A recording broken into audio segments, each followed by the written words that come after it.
Norway faced its darkest nightmare when a brutal terrorist attack shook the nation. The peace of Oslo was shattered by a deadly bombing, soon followed by a horrific massacre on Utøya Island. The orchestrator of this unfathomable pain was a man driven by extremist ideologies and a deep-seated hatred.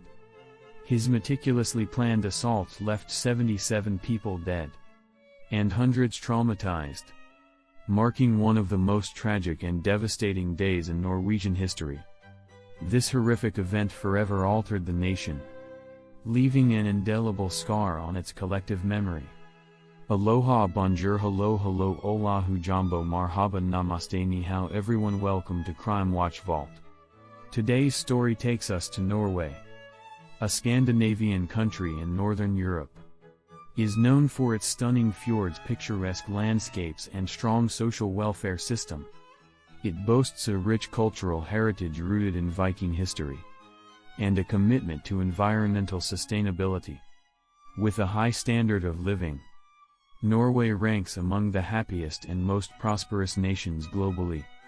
Anders Behring Breivik meticulously prepared for the 2011 Norway attacks over several years, involving various steps to arm himself and plan his actions. His preparation included a failed attempt to buy weapons in Prague, acquiring arms in Norway, and online setting up a cover business and undergoing weapons training. Breivik initially sought to acquire firearms and explosives in Prague, the capital of the Czech Republic, in August 2010. He believed that the black market in Prague would provide easy access to illegal weapons. However, his efforts proved futile. Despite Prague's reputation for accessible illegal arms, Breivik found the city to be less accommodating than anticipated. He spent several days attempting to contact criminal networks and purchase weapons, but he encountered significant challenges. Ultimately, he concluded that obtaining weapons in Prague was too risky and unfeasible, forcing him to reassess his strategy. Following the failed Prague venture, Breivik turned to legal and semi-legal methods to acquire weapons in Norway.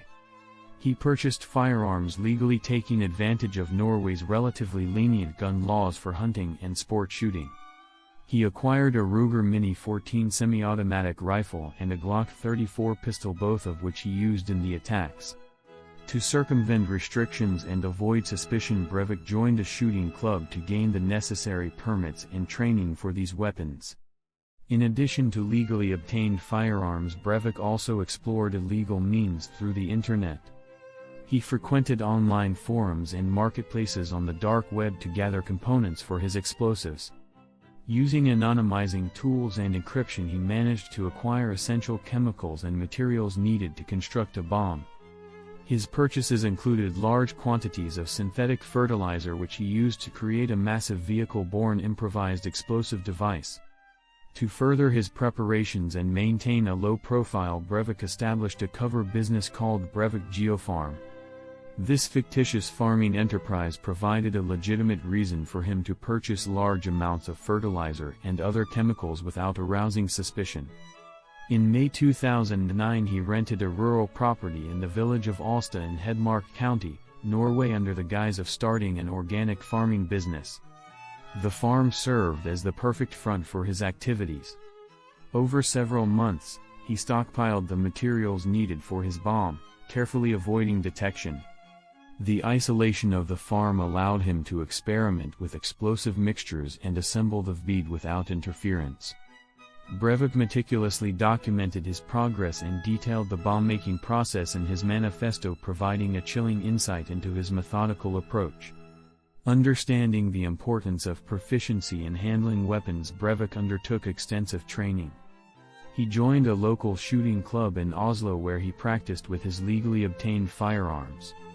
This membership not only helped him gain the necessary permits but also provided regular access to a shooting range. Breivik's commitment to training ensured that he was skilled in marksmanship, a factor that contributed to the high casualty rate during his attacks. In addition to formal training, Breivik also engaged in self-directed study. He read extensively about firearms tactics and bomb-making, drawing from military manuals and extremist literature. He practiced tactical maneuvers and scenarios, preparing himself mentally and physically for the operation. Breivik's preparation for the attacks was marked by a disturbing level of detail and forethought. From his failed attempt to procure weapons in Prague to his successful arming in Norway and online, the establishment of Breivik Geofarm as a cover and his rigorous weapons training, every step was meticulously planned to ensure the success of his operation. His ability to maintain a facade of normalcy while preparing for mass murder underscores the chilling nature of his actions and the depth of his commitment to his extremist ideology.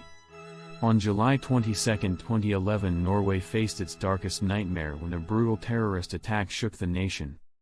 The peace of Oslo was shattered by a deadly bombing, soon followed by a horrific massacre on Utøya Island. The orchestrator of this unfathomable pain was a man driven by extremist ideologies and a deep-seated hatred. His meticulously planned assaults left 77 people dead and hundreds traumatized, marking one of the most tragic and devastating days in Norwegian history. This horrific event forever altered the nation, leaving an indelible scar on its collective memory. Breivik spent years meticulously planning the attack. Using his cover business Breivik Geofarm, he legally acquired large quantities of synthetic fertilizer and other chemicals necessary to construct a bomb. Over several months, he assembled a vehicle-borne improvised explosive device using a rented Volkswagen Crafter van. The bomb weighed approximately 950 kilograms (90 pounds) and was composed of ammonium nitrate mixed with fuel oil, a common yet highly destructive explosive mixture. On the day of the attack, Breivik disguised himself in a police uniform to avoid suspicion. He drove the van into Oslo, parking it in Grubbegata near the high-rise building known as H-Blocka, which housed the Prime Minister's office and other governmental departments. After setting the timer, Breivik calmly walked away from the vehicle and headed toward the nearby Oslo Central Station, where he had another car waiting to transport him to his next target. The bomb detonated at 3:25 p.m., causing massive destruction and chaos. The explosion resulted in a large fireball, sending debris flying through the air and shattering windows in a wide radius. The blast damaged several buildings, including H-Blocka and the Ministry of Petroleum and Energy. The shockwave was felt over a kilometer away, and the noise could be heard across Oslo. The immediate aftermath of the explosion was catastrophic. 8 people were killed and over 200 were injured, some severely. Many of the injuries were due to flying glass and debris.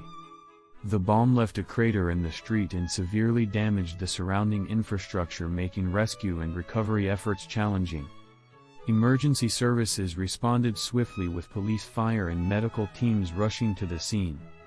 The area was cordoned off and a search for additional explosives began, as there were initial fears of a coordinated multi-site attack. The devastation hampered rescue operations, and there was significant concern about the structural integrity of the affected buildings. The explosion created widespread panic and confusion, with many initially unsure of the cause. Some speculated it was a terrorist attack by an international group, given Norway's involvement in NATO operations in Afghanistan and Libya. However, the true nature of the attack became clear when news of the subsequent shooting on Utøya Island emerged, revealing that a single domestic extremist was responsible. The Oslo bombing had a profound impact on Norway and the international community. It exposed vulnerabilities in national security and emergency preparedness. The Norwegian government conducted extensive reviews of security protocols and made significant changes to improve the safety of public buildings and urban areas. The psychological impact on the Norwegian population was immense. Norway, a country known for its peacefulness and low crime rates, was shaken to its core. The attack challenged the national sense of security and unity, prompting a reevaluation of domestic extremism and the factors contributing to radicalization. Breivik's attacks, starting with the Oslo bombing, were a wake-up call to the dangers posed by domestic terrorism and the importance of addressing ideological extremism. The events of July 22, 2011 left an indelible mark on Norway, emphasizing the need for vigilance and resilience in the face of such threats. After detonating the bomb in Oslo on July 22, 2011, Breivik began his meticulously planned journey to Utøya Island. The Labour Party's youth wing Arbeidernes Ungdomsforening Auf was holding its annual summer camp there, attracting over 600 young people from across Norway. Breivik saw these attendees as future leaders promoting multiculturalism and liberal policies which he vehemently opposed. Following the explosion, Breivik drove a second vehicle, a Fiat Doblo, which he had pre-positioned near Oslo Central Station. Disguised in a police uniform, he was able to bypass initial suspicions and leave the city. The drive from Oslo to the ferry landing at Utøya, the main access point to Utøya, took about 1.5 hours. During this time the country was reeling from the bombing and emergency services were overwhelmed, which worked to Breivik's advantage, allowing him to travel without significant hindrance. Upon arrival at the ferry landing, Breivik used his police disguise to gain trust. He told the ferry staff and some camp organizers that he was there to conduct a security check following the Oslo bombing.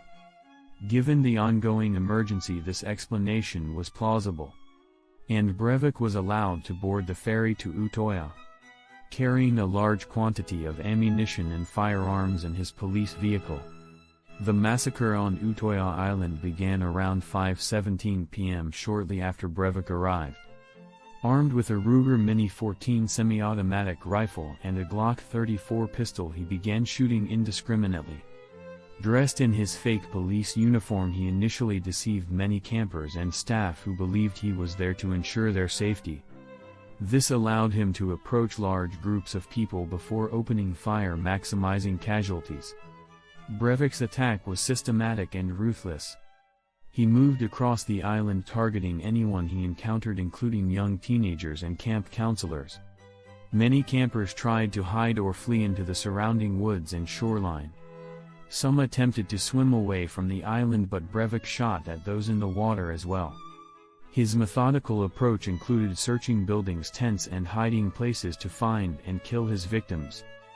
The island's isolation made it extremely difficult for the victims to escape and for law enforcement to reach them quickly.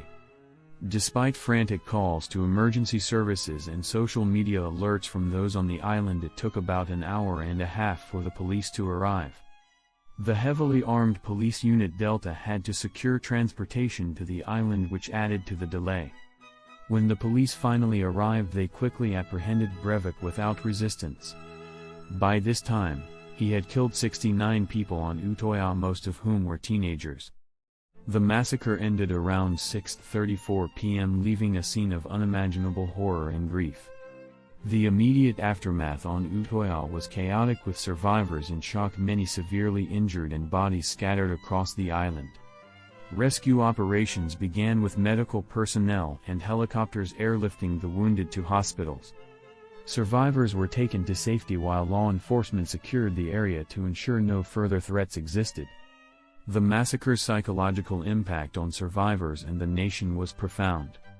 The sheer brutality and the fact that the victims were predominantly young people struck at the heart of Norway's sense of security and innocence. The country went into mourning, with vigils and memorials held nationwide. The international community expressed solidarity and condemnation of the attacks. Breivik's trial revealed his extremist motivations, detailed in his Manifesto 2083. A European Declaration of Independence, which he had distributed online before the attacks. His unrepentant stance and the calculated nature of his actions sparked debates on issues such as ideological extremism, mental health, and the effectiveness of Norway's criminal justice system in dealing with such heinous crimes. In the years following the attack, Norway has taken significant steps to address the factors leading to radicalization and to improve its emergency response capabilities. The memory of the victims and the heroism of the survivors and responders remain a poignant reminder of the resilience of the human spirit in the face of atrocity. Breivik's ideology, as articulated in his Manifesto 2083, a European Declaration of Independence, was driven by a toxic blend of far-right extremism, anti-Islamism, and a perceived threat to European cultural identity. His beliefs were influenced by a deep-seated fear of what he saw as the Islamization of Europe and the erosion of traditional Western values due to multiculturalism and liberal immigration policies. Breivik's manifesto outlined a vision of a cultural and demographic war where he believed that Europe was under siege by Muslim immigrants and their enablers within the political and cultural elite. He saw himself as a crusader tasked with awakening Europeans to this perceived threat and inciting a revolution to restore what he considered the continent's rightful cultural and racial purity. Breivik argued that this supposed betrayal was part of a larger plan orchestrated by cultural Marxists and globalists to undermine Western civilization. Breivik's anti-Islamism was a critical component of his ideology. He viewed Islam as inherently violent and incompatible with Western values. His writings and online activity reveal an obsession with historical conflicts between Christian Europe and Muslim forces, such as the Crusades and the Ottoman Wars. He used these historical narratives to justify his contemporary anti-Muslim stance and to portray himself as part of a long tradition of defenders of Christendom. In addition to his anti-Islamism, Breivik harbored strong anti-feminist and anti-liberal sentiments. He blamed feminism for weakening traditional gender roles and contributing to what he perceived as the decline of Western society. He also saw liberal policies, particularly those promoting multiculturalism and diversity, as direct threats to the cultural homogeneity he valued. Breivik's hatred extended to the political establishment, especially the Norwegian Labour Party, which he held responsible for promoting multiculturalism and enabling Muslim immigration. He saw the party's youth wing ALF as grooming future leaders who would continue these policies, making them prime targets for his attack. In his manifesto, Breivik detailed a Knight Templar fantasy, envisioning himself as a modern-day knight leading a revolutionary vanguard. He described a plan for a violent uprising, including bombings, assassinations, and coordinated attacks across Europe to overthrow existing governments and establish a new order based on his extremist ideology. The manifesto was not only a justification for his actions but also a call to arms for like-minded individuals. Breivik sought to inspire a network of extremists to carry out similar attacks, believing that only through violent upheaval could Europe be saved from its perceived demise. Breivik's beliefs and the meticulous planning of his attacks highlight the dangers posed by radicalization and extremist ideologies. His actions were driven by a distorted worldview rooted in hatred and intolerance, leading to one of the most devastating acts of domestic terrorism in modern history. The aftermath of the July 22, 2011 attacks was marked by national mourning, intense public debate, and significant legal proceedings. Breivik's actions left a deep scar on Norway, prompting widespread reflection on the nation's value, security policies, and approach to extremism. Immediately following the attacks, Norway was in a state of shock and grief. Memorial services were held across the country and international messages of solidarity poured in. The Norwegian royal family, Prime Minister Jens Stoltenberg and other national leaders expressed their condolences and vowed to support the victims' families and survivors. The nation united in mourning, emphasizing resilience and the importance of maintaining open and democratic values despite the tragedy. The police response to the attacks came under scrutiny, particularly the time it took to reach Utøya Island. The emergency services were criticized for their handling of the situation, leading to a thorough review of response protocols. Despite the criticisms, many acknowledged the complexity and unprecedented nature of the attack, recognizing the bravery of the first responders who faced immense challenges. Breivik was arrested without resistance on Utøya Island and subsequently charged with terrorism and mass murder. His trial, which began on April 16, 2012, was a highly publicized and emotionally charged event. Breivik used the trial as a platform to espouse his extremist views, showing no remorse for his actions. He admitted to the killings but pleaded not guilty, arguing that his actions were necessary to protect Norway and Europe from cultural and demographic decline. The trial was notable for its efforts to balance justice, transparency, and respect for the victims and their families. Survivors and relatives of the deceased provided powerful testimonies recounting their experiences and the devastating impact of the attacks. The court also examined Breivik's mental health extensively. Initial assessment suggested he might be suffering from paranoid schizophrenia. But subsequent evaluations concluded he was legally sane and fully responsible for his actions. On August 24, 2012, Breivik was found guilty of terrorism and mass murder. He was sentenced to 21 years in prison, with the possibility of indefinite extensions for as long as he is deemed a threat to society. This sentence, the maximum allowed under Norwegian law, reflected the severity of his crimes. While adhering to Norway's principles of humane treatment and rehabilitation, the trial and sentencing prompted a national dialogue on Norway's penal system, which focuses on rehabilitation rather than retribution. Some called for harsher penalties for extreme cases, while others defended the existing system as a testament to Norway's commitment to human rights and justice. In the years following the attacks, Norway has taken significant steps to improve national security and counter extremism. The government has also emphasized the importance of preserving democratic values and civil liberties while addressing security concerns. Memorials have been established to honor the victims, including the July 22 memorial in Oslo and a planned memorial on Utøya Island. These sites serve as places of reflection and remembrance, ensuring that the victims are not forgotten. The legacy of the July 22 attacks remains a powerful reminder of the dangers of extremism and the importance of vigilance, compassion, and democratic values in the face of such threats. Norway's response to the tragedy, grounded in solidarity and a commitment to justice, continues to inspire efforts to build a more inclusive and resilient society. Thank you for watching. Like, subscribe, and click the notification bell. Till next time, bye.